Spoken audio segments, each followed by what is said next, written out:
Hi hello guys, welcome back to our channel voice of ST. Guys, ఎవరికైతే హీరోగా హీరోయిన్గా prove చేసుకోవాలని ఉంటుందో వాళ్ళందరికీ ఒక వారం ఏంటంటే యూట్యూబ్ ప్లాట్ఫామ్. సో యూట్యూబ్ ప్లాట్ఫామ్లో మనం పెట్టిన కంటెంట్ ఎవరికి నచ్చినా కానీ మనకు ఫేమ్తో పాటు మనీ కూడా వస్తుంది. అదేవిధంగా ఈ తోవలోకి చెందిన వాళ్ళు ఎవరంటే Q.Madhu అనే యూట్యూబ్ ఛానల్లో కొత్తగా స్టార్ట్ చేసి ఎప్పటి నుంచో వెబ్ సిరీస్ దాంట్లో అప్లోడ్ చేస్తున్న ఎపిసోడ్స్ క్లిక్ అవ్వని జస్ట్ ఒకే ఒక web series 24 hours romance web series మన ముందుకు వచ్చేసారండి. సో ఎపిసోడ్ 1 ఎపిసోడ్ 2 అయితే నెక్స్ట్ లెవెల్.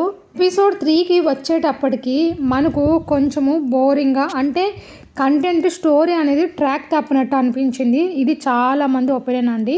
కమెంట్స్ మీరు అబ్జర్వ్ చేయండి. సో ఎపిసోడ్ 4 అనేది ఏమవుతుంది అనేది రొటీన్గా, అంటే ఇది డిఫరెంట్గా లేదు, అన్ని వెబ్ సిరీస్ లాగే ఈ తోవలకే వచ్చేసింది. మీరేమంటారు గైస్?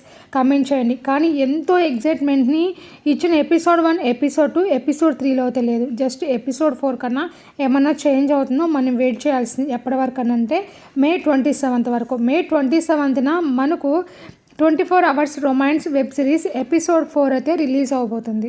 మీరేమంటారు గాయస్? మీకు కూడా ఆ ఎగ్జైట్మెంట్ అనేది లేకుండా పోతుందా ఎపిసోడ్స్కి అని కామెంట్ చేయండి గాయస్. కానీ సరికొత్త ఎంటర్టైన్మెంట్తో ప్రజెంట్ ఈ జనరేషన్ వాళ్ళు ఇలా లివింగ్ రిలేషన్షిప్లోనే ఉంటున్నారు కదా, దాన్ని తీసుకొని వీళ్ళు 24 అవర్స్ రొమాన్స్ అనే వెబ్ సిరీస్తో మన ముందుకు వచ్చారు. పెరుగు తగ్గట్టే దాంట్లో సీన్స్ కూడా అలాగే ఉన్నాయని